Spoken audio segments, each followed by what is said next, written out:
y'all, it's me, Dree.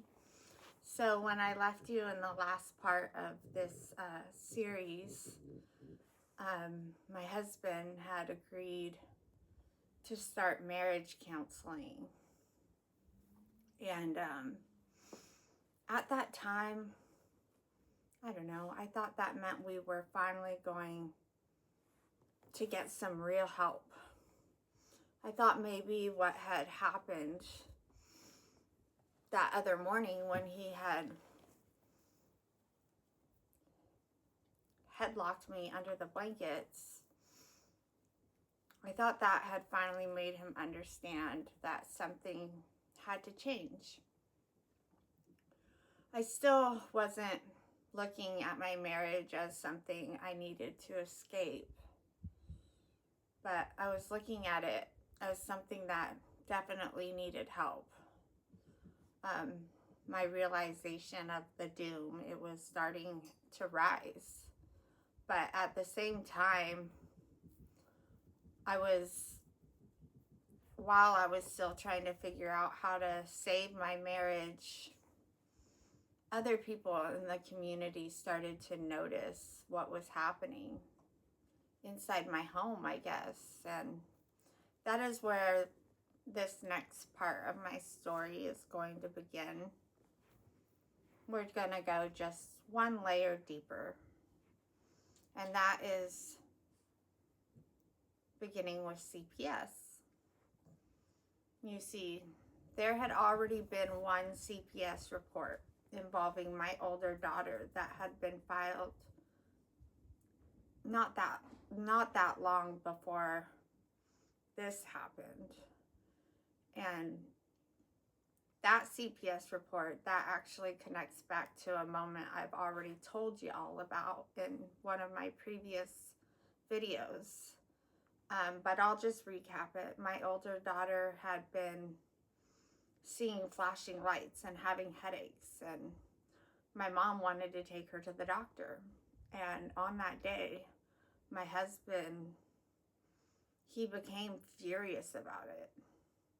He accused my mom of turning my cancer journey into the granddaughter show. My mom took my daughter to the doctor anyways, and I guess somewhere in that process, my older daughter apparently told somebody that my husband had knocked her head into the towel rack while she was getting out of the shower. I don't know who ultimately filed that CPS report, but CPS did come to our home. My older daughter was, I believe, 12 years old at that time. And like I've told you all before, she is physically disabled. And according to what had been reported, she was not dressed, getting out of the shower without even a towel wrapped around her body. And my husband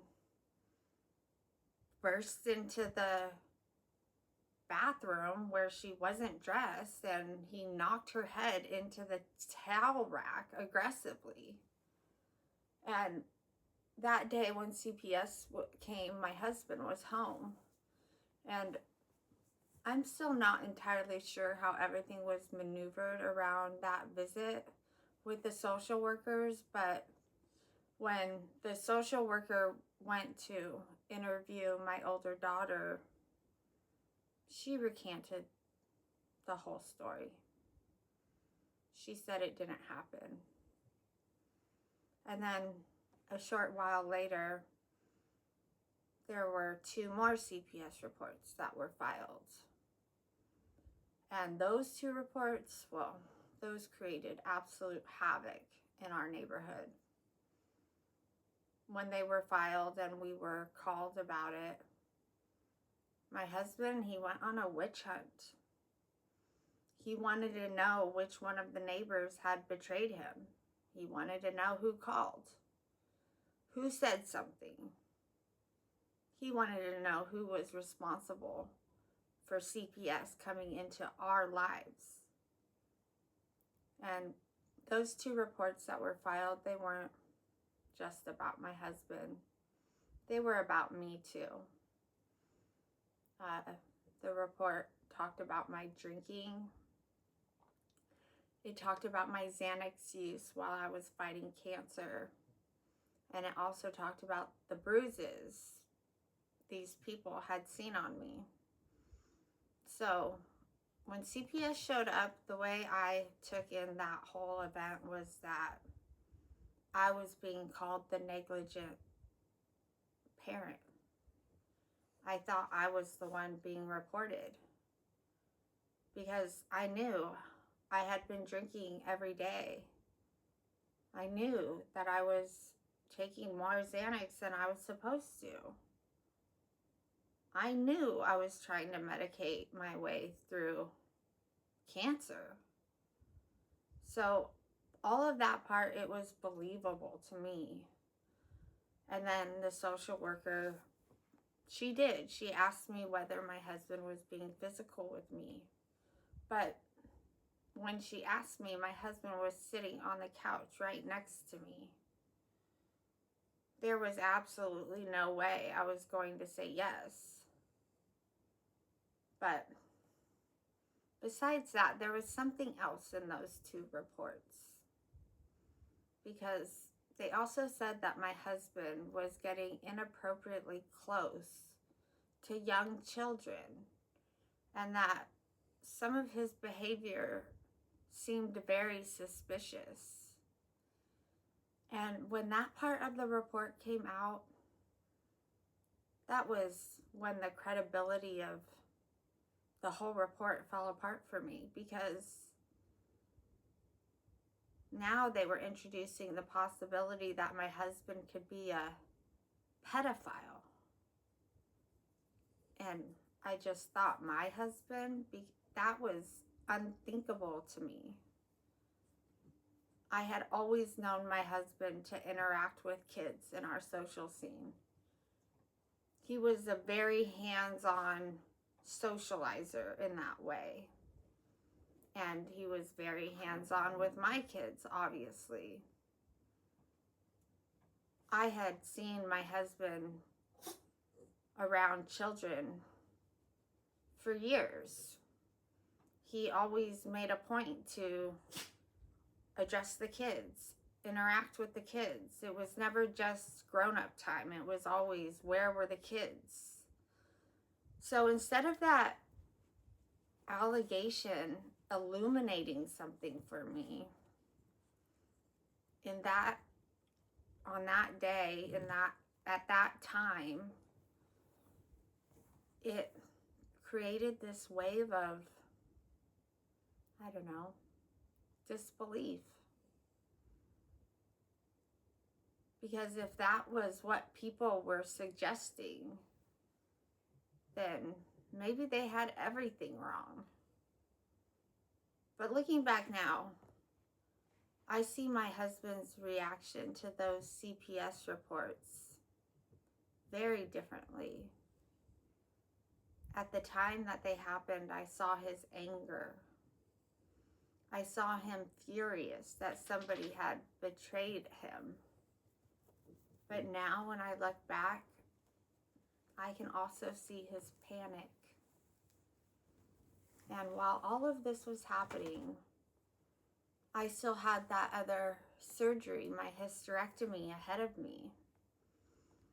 And after that incident in the bedroom where he choked me, I went to my pre-op appointment for my procedure that same week, following week. My mom came with me, and we had a very practical reason for bringing up what was happening in my home to the doctor, because, well, I needed somewhere to recover. My body, it was already in terrible shape, and after what had happened with my husband so recently, I didn't feel safe recovering at home. I didn't even feel like having the surgery and going home was an option. And well, my mom had her RV just 8 miles down the road where she had been staying, going back and forth for the whole year. So at that time, we wanted my doctor's opinion about whether I could recover in her RV instead of at home. We didn't know how in-depth the surgery would be or how invasive, and so we naturally had questions. And with our questions, the doctor started asking questions. And when the doctor started asking questions, my mom jumped in. And by the time we left that appointment, my doctor had called the police about that choking incident. And she also canceled my surgery. She was not going to operate on me until my safety could be established. And that was her bottom line. And I remember when I came home that day and I told my husband what had happened. I remember what he said. He said plainly that if I reported what happened to the police, that he would lose his lending license. And that if he lost his lending license, our family would have no income. And that was just the right angle, because I had been financially crippled by cancer. My husband was making money and he was paying the bills, but he wasn't giving me access to it. My body was barely functioning. I still needed another major surgery. And now I was being told that if I told the truth about what happened to me, I could lose the income that was keeping my household alive. So when the police called and asked me to come to the station, I drove to the police station and I denied that my husband had ever put his hands on me. I mean, at that time it had become a matter of survival. He was at home waiting for me to report back, and we needed his income. And after that, we did go to marriage counseling one time. My husband attended one appointment with me, and then he stopped engaging with it. Then winter came, and that turned into spring. The house stayed tense. There were other altercations that happened, but I don't want to get into them. My cancer treatments, they were over by this time, and something about being out of active treatment, that meant I was paying closer attention to everything that was happening around me and inside of my house. And I was tolerating the bullshit less and less. I became more vocal with my husband when I saw disturbing behavior. But regardless, his behavior, it didn't stop. It continued. And increasingly, he started zeroing in on my oldest daughter with more and more hostility and aggression. Then May of 2021 came. My cancer scans, they were finally clear. And I wanted to celebrate. I had been putting together a bar and a poker room inside of my house because at that point in my life, poker was basically my cancer medication. I loved playing poker, and it was definitely what was carrying me through my journey. It was one of the only things that could completely pull my mind away from what was happening to my body, to my marriage, and to my life. And we had quite a few neighbors who played the game, so I planned a party. And really, that party was supposed to celebrate me. My scans were clear. I had made it through that horrible treatment. And I wanted a night where I could celebrate that with my neighbors. The party came and it did not go well. We played poker, and by the time the game got halfway in, everybody was wasted. And then something started with one of the neighbor's kids. He was just an 8-year-old little boy. My drunk ass husband decided that in the middle of this adult party, he was going to befriend this brand new 8-year-old little kid that showed up in his reality who didn't know him at all. This kid said that he wanted to learn how to fish. So my husband, he went to his fishing pole collection and he made this grand gesture of giving this little boy his very first fishing pole. Except the kid clearly didn't know how to react. It was an awkward exchange. And then the boy's dad approached the situation and he said, essentially, "This is unnecessary." He told his son to give the fishing pole back to my husband. And his son listened to his dad and he gave the pole back. My husband sat there for a minute. It was an awkward silence. And then the next thing I knew, my husband had his chest puffed out. He looked at the father and said, "What, you don't teach your kid any manners?" I have never seen my husband puff out his chest or try to physically manipulate a situation. And suddenly, there in the garage, these two grown men were being pulled away from each other. And something I did not get or put together until literally I was prepping this video today to tell this story.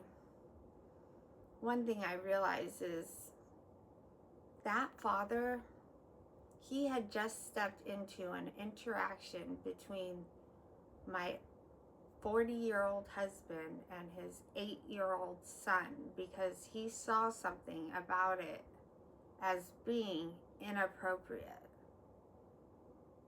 And what I am putting together is my husband's reaction immediately redirected the entire situation, because now nobody was looking at the interaction with that little boy.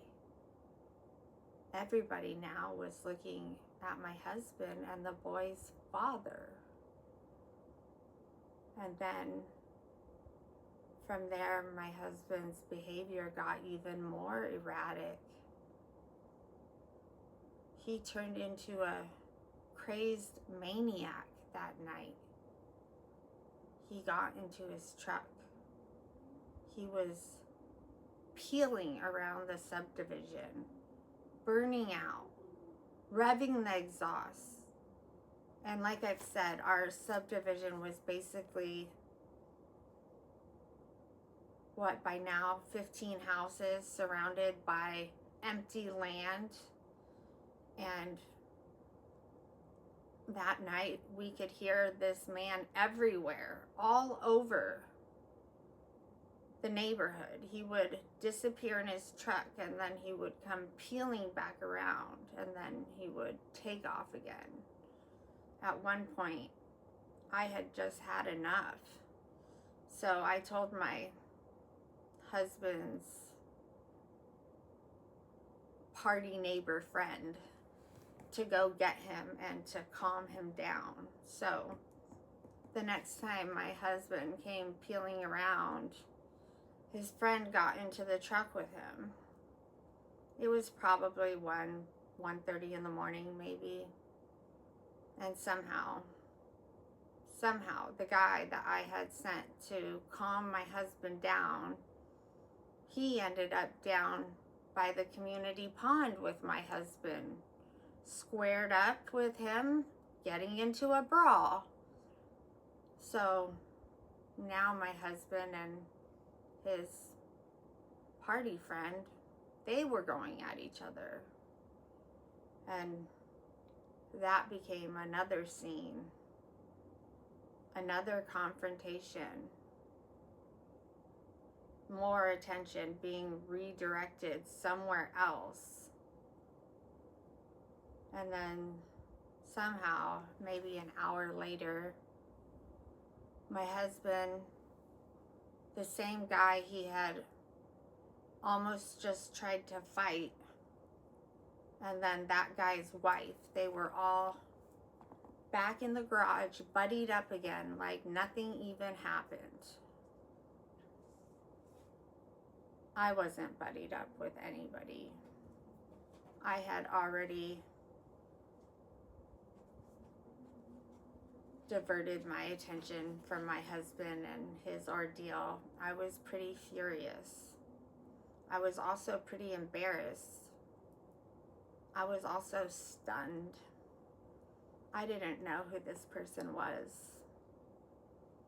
And the thing that I remember most about that night is that my entire nervous system was more braced than I could ever remember it feeling. Earlier in the night, before this fight had ensued, my husband had already had a moment of escalated aggression towards my older daughter during that party, and I wasn't having it. So I sent both of my daughters to spend the night with their friends that night. And I'm really thankful that I did that, because my kids weren't home when all of that madness was happening. But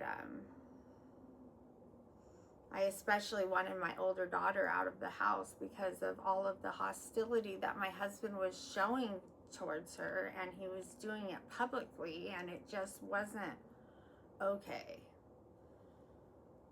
And I guess their partying continued in the garage, and sometime around 3 or 4 in the morning, one of my other neighbors, an older lady, she came outside. Apparently she had had enough of whatever banter and chaos was still happening in the garage.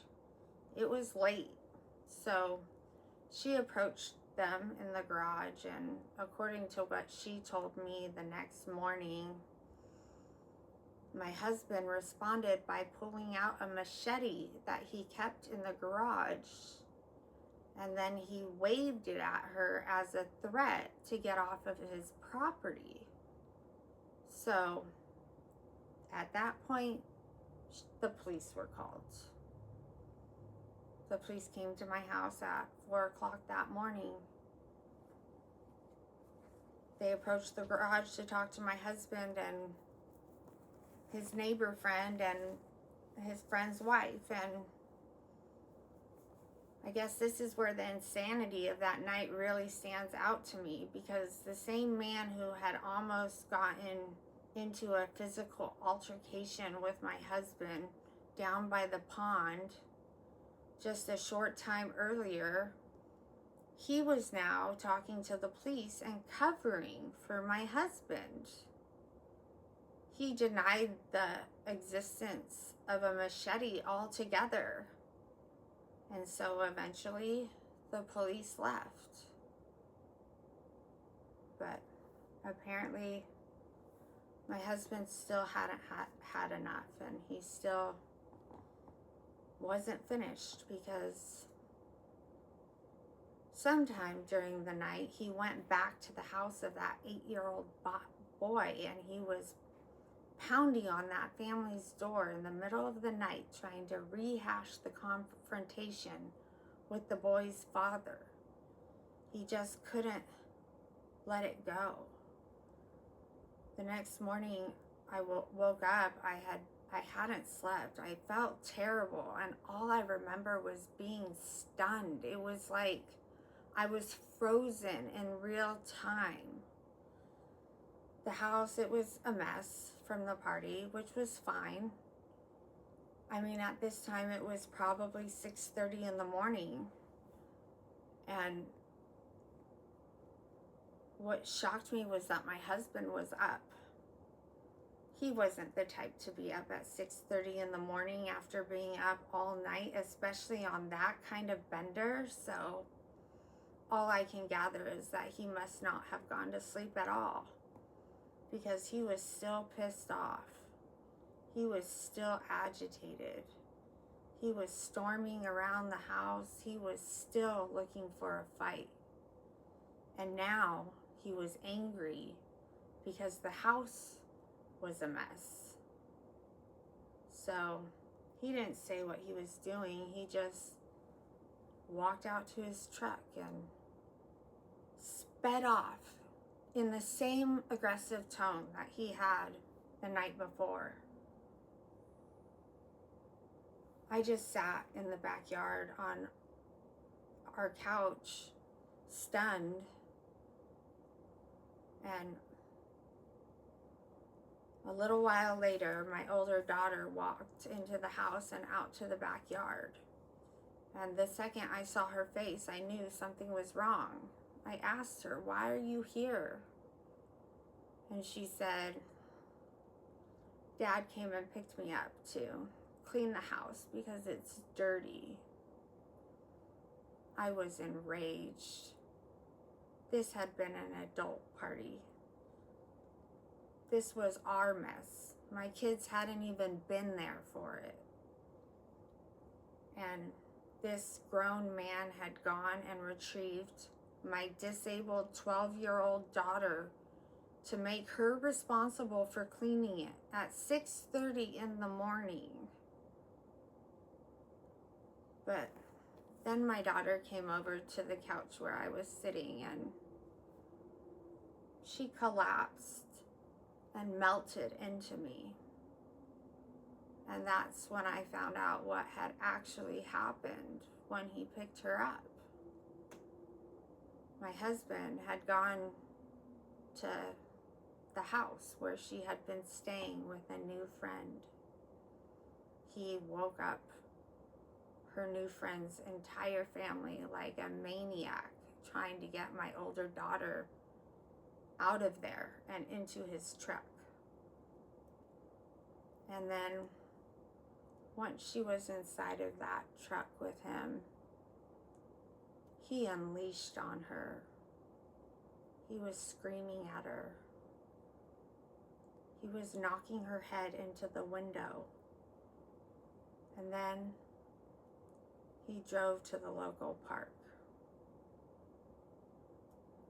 He told my little girl to get out of the truck, because apparently things had gotten to the point where this grown man and this young, physically disabled child were now going to fight it out. My daughter begged him not to make her get out. He wasn't having it. So she built up her courage and she got out of the truck. And my daughter stood there, waiting for this 6'4" grown man to approach her. And when he did, he shoulder checked her. He shoulder checked her the same way he had shoulder checked me after my double mastectomy right before my port surgery all those months earlier.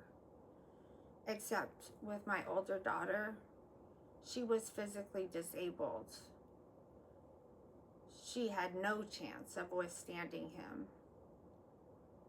And when he shoulder checked her, she hit that asphalt. And my husband stood there, towering over her, yelling at her to get back up. And that took her a while. She doesn't get up like most people. She had to lift her body up off of the ground. She had to find her balance. She had to get her legs underneath her. And eventually, she managed to teeter back onto her feet. And as soon as she regained her balance, he shoulder checked her again, right back onto the asphalt.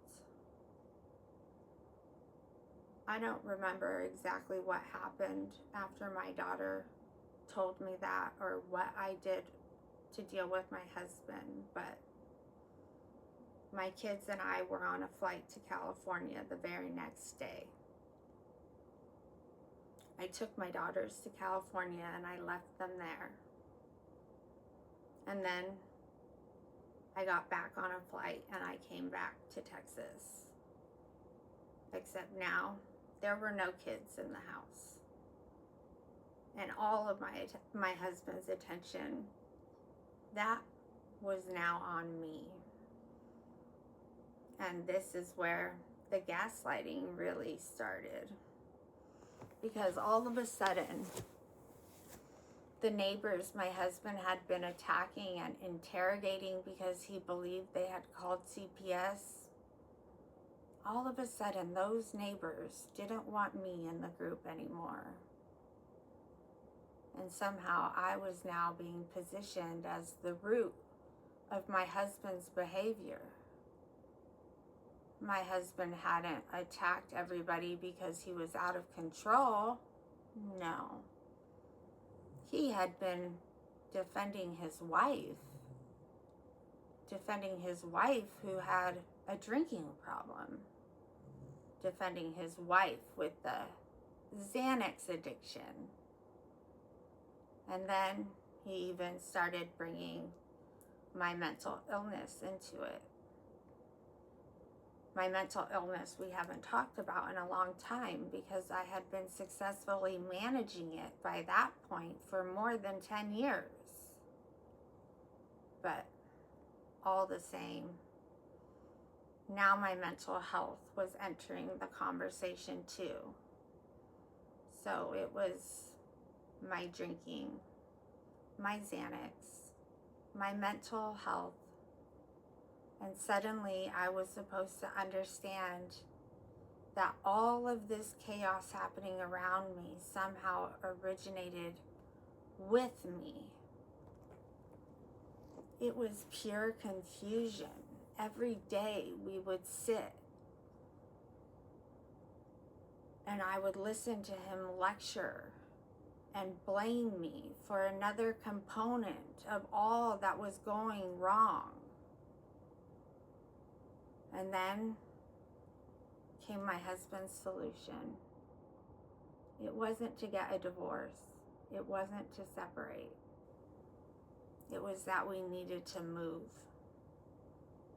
Because according to him, if we were going to save our marriage, we needed to get out of that neighborhood because all of the havoc that had happened there, havoc, mind you, that was created by him. And I did entertain selling the house for about a week. But ultimately, I wasn't moving again. I had already moved 1,600 miles across the country. I had built our house. I had built a life here. And I was not doing that again because of my husband's behavior.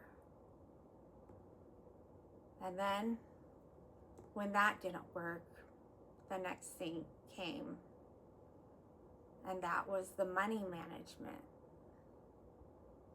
The house was mine. My husband had been handling the finances by now.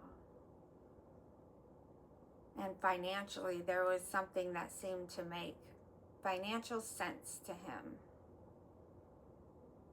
My husband had been paying off around $60,000 in debt he had been working to pay off anyways, and he hadn't paid it off. And as soon as he started making money, instead of paying it off,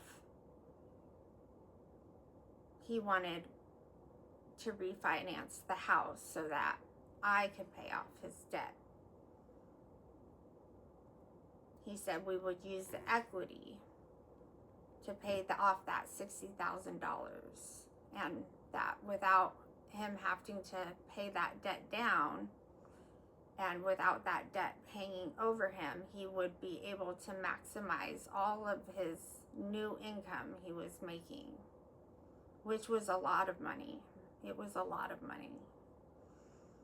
So, I mean, I'm always a team player. Sure, you're paying all of the household bills. Sure, you're managing our survival. Sure, you want me to take $60,000 of equity and pay off your debt, our debt? Sure. So I put the refinance in a process. And then my youngest daughter, she came home in July of 2021 after that poker party. But my older daughter didn't. She still didn't feel safe coming home.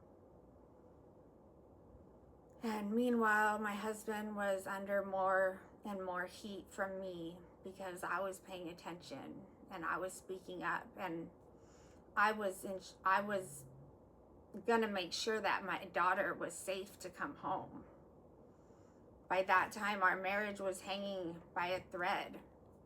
I knew that he was on the verge of leaving me because he said it every day. And then August came, and in August, my older daughter finally decided to come home. She had been gone for 3 months. My husband needed to be under control. I made that very clear. This child had stayed away more months in the year than she stayed with us because she didn't feel safe coming back into my house. And the day came for my daughter to come home, and she barely got 2 feet through the door. My husband immediately unleashed on her. She immediately melted down crying. And that same week, the refinance on my house closed. My husband's $60,000 in debt was paid off. The next day, my husband left. But when I say he left, I need y'all to really understand what I mean by that. He never told me he wanted a divorce. He never sat me down and ended our marriage. He never exchanged a word with either of my children. The same children he had played a father role to for 10 years. There was no family conversation. There was no goodbye. He simply walked away. He had rented himself a penthouse apartment 35 minutes away in a completely different town. And when he left, he started a completely new life. And eventually, I would understand that he wasn't walking into that new life without a story. No. He already had a story because while I had been tucked away inside the house fighting cancer, and quite literally fighting to stay alive. My husband had spent night after night out in that garage with those neighbors that he liked to party with. They would talk. They would drink. He built his relationships. And together, they all built a narrative around what was happening inside of my marriage. It was a narrative I wasn't even present to hear. By the time he walked away, he already had somewhere to go. He already had people around him. And he had a version of our story that had been taking shape the whole time while I was still fighting to survive my own story. So that refinance closed. His debt got paid. And he literally walked away from our marriage without ever ending it. And to this day, that was 5 years ago, that man, he has not been back. And that's where I'm going to leave it for today. You would think that this is where the story ends, but it doesn't. The layers, they continue to go deeper. And I am going to continue to break it all down. But we'll stop here today. And I want to remind you, where there is love, there is light. I'll see you guys again soon.